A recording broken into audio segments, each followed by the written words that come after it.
Well, hello, everyone. I can see all of your lovely faces there. Just a reminder that they do record these sessions for future people.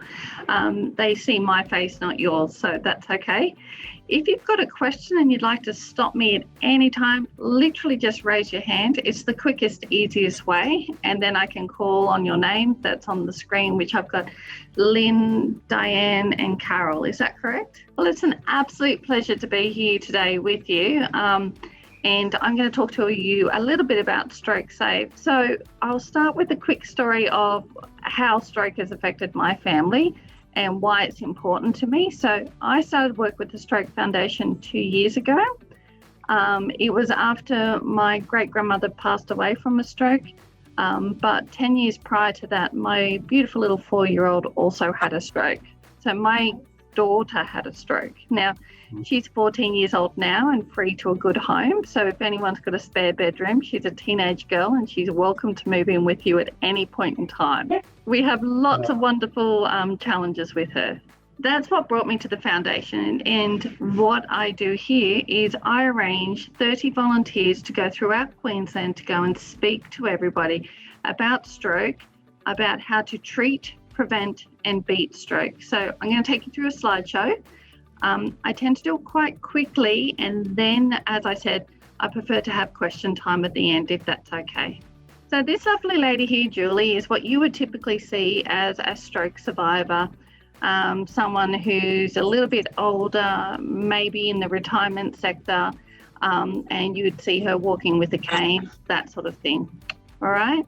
But as I said, stroke can happen to anyone, any age, and a lot of strokes are actually happening to younger people and working age. So we've got to get people back into their everyday job. But even in retirement, we do still see quite high numbers, and we'll just go through that a little bit later. So the foundation is here to prevent stroke by getting health checks, treat stroke as in hospital training, beat strokes is to support families like myself and others and research. So the Stroke Foundation is evidence-based, which means we don't guess what's going to happen. We get data to support our answers. So everything you see here is very well researched, and it's not just promotional material to say, hey, this is what we're doing. So what is a stroke? Really simple. It's a clot or a bleed that disrupts the blood going to your brain. So very commonly we got people ask my daughter, who has some mild hemiplegia in her arm, what's wrong with your arm? And her response is, nothing's wrong with my arm. There's damage in my brain that isn't sending messages to my arm. So when we look at strokes, we want people to understand the actual damage is in the brain, not in the limb, not in the speech, not further down the body. It's just how your brain talks to the rest of your body is why you see the signs coming that way. So a TIA, a trans ischemic attack. Now, I have experienced these hundreds of times with my daughter, and I can tell you that they are scary, but a TIA is very simply, it's a warning sign. It's a transient ischemic attack. Now, that is excuse the language, but a brain fart is what my daughter calls it. She goes, it's where your brain is like holding its breath and you will see the signs of a stroke. So you might for 10 seconds see someone's face droop and then all of a sudden it's back up to normal and you're like, oh, that was a bit weird, or a little turn or something like that that isn't as normal, or your arm goes dead, as in not just you've been sleeping on it wrong, but it's basically a small, they used to call them mini strokes, but it's not. It's TIA. So these are really important to get actioned immediately because it is a warning sign. We don't want you driving yourself to hospital. Always call 000. Okay? So impacts of stroke. Oh, there are so many. And from my experience, so you can have impacts with balance, planning, problem solving, driving, speaking, any part of your body that your brain controls, which is 100% of your body. It depends on which part of your brain is affected as to which which side effect you're going to see from it. And different, as we're showing here, there's hearing, speech, heartbeat, breathing, lots of different things. So basically the brain controls your body just like a marionette is controlled by strings. If you cut a string, the marionette's arm will fall. So that's how I explained it to a lot of children and schools, is by using a puppet and saying, your brain sends signals to your body. If any part of your body isn't doing what it used to do, it's a good idea to go and get a checkup on it straight away.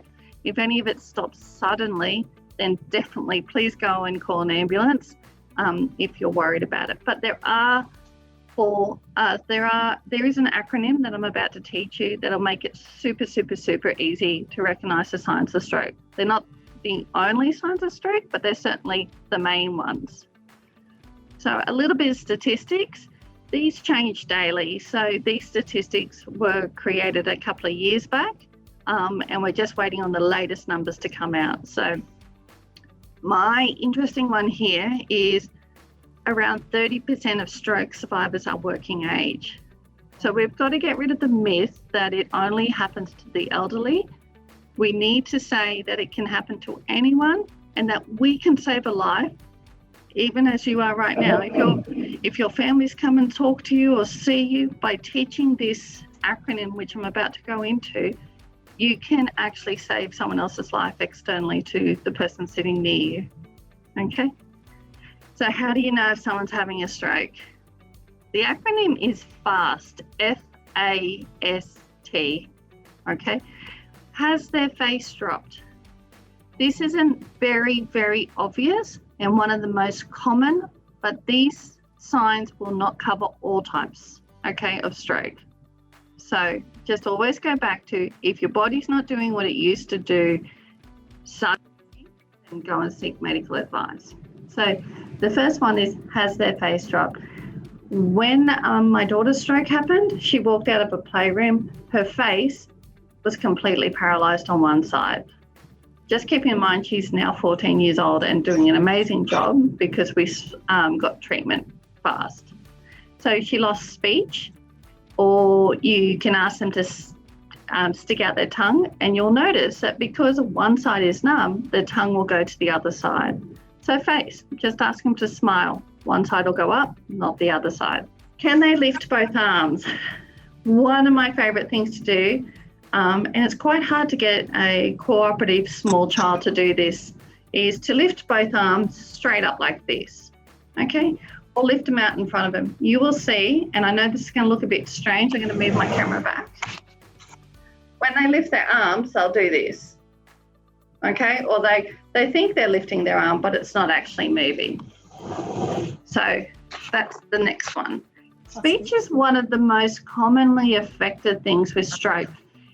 And it might not be slurred, but they might not be able to get the words out. So they might be like, get me the pillow. And you're looking at them going, that's not a pillow, darling, that's the remote control. All right. Or if you aren't able to articulate what you're trying to say or something like that, it can be one of the signs. Now, so we've got face goes droopy, arms, can't lift both arms, or S is for speech, okay? Whether it's confused, unable to talk, a bit slurred, or a bit off, if you know what I mean. So the last one is T. It is definitely trying to call triple O. A lot of stroke survivors go, oh, I wasn't feeling 100%, so I went and laid down and put my head on a pillow. I went to sleep for 12 hours. Then I got up and noticed my arms or my legs weren't working properly, okay? Try your best always to go, it's better to get checked out and go and speak to a physician or call an ambulance. No one ever gets in trouble for doing that if they are worried about their face, arms, speech or time, or any other of the things like if you need a doctor, we always ask you to call triple O. It is so important. The amount of people that try and convince their partners or their friends, oh, I'm fine, give me half an hour and see how I go. That's not what we're asking. We need, time is brain cells. So every second that we don't get a treatment, don't get them to hospital, brain cells are actually dying, and they're a very hard thing to recover over time.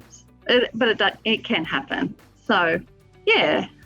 So the main ways to look at this is FAST, face, arm, speech, time. Diane, I'll send you out some resources that you're welcome to distribute to anybody that needs them. There's fridge magnets. You can go online to the Stroke Foundation and actually order resources online as well. So just to recap on that one, the main signs of stroke is face. F is for face, it goes down on one side. Arms, can they lift both arms? S is for speech. Do you understand what they're saying, or do they even understand what you're saying? And T is for time. Don't drive them to a hospital. We ask that you always get an ambulance.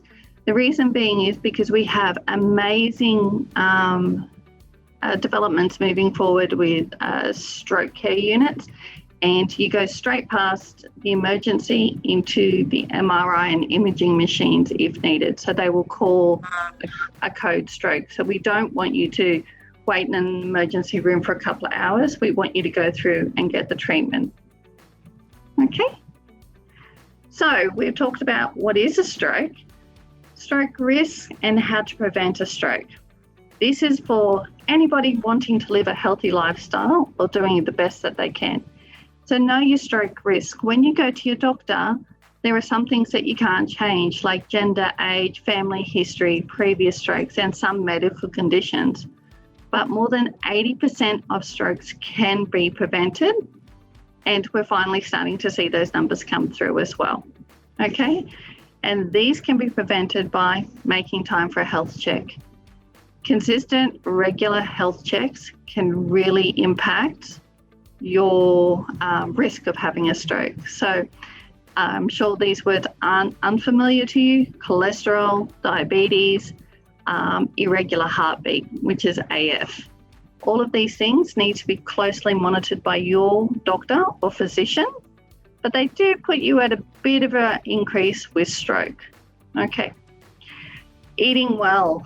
Drop the salt if you can. I grew up with salt on all of my food, and it's a very hard thing for me not to have salt on my food, but I'm getting there. So my children are more educated on this and keep telling me not to put salt on food that I haven't tasted. So it's a bit of an old habit to drop.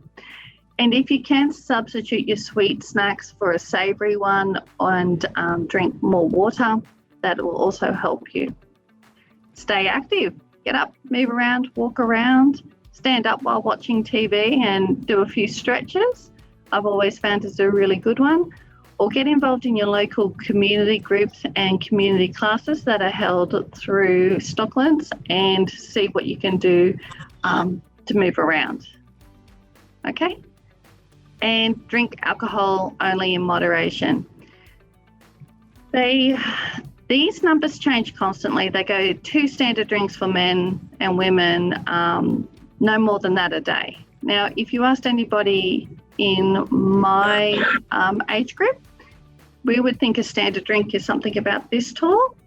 But if I go to my mother-in-law's house, her standard drink is this tall. Okay, so I just love her little wine glasses because it reminds me of how much a standard drink actually is. So there's no harm in having a nice drink if you choose to, but just to make sure that we have some alcohol-free days and moderate the intake. And habits are hard things to break, especially when you're relaxed and retired. You know, you've done all the hard work, so now you kind of just want to, go on and have a nice time. But we do really encourage to reduce alcohol if possible. The main one is being smoke-free. I don't know why this is such an impact, but I can tell you that within 24 hours of quitting, your body starts to repair, and the benefits are enormous. Reduced blood pressure, a whole lot of things. It is amazing to go from a smoker to non-smoker.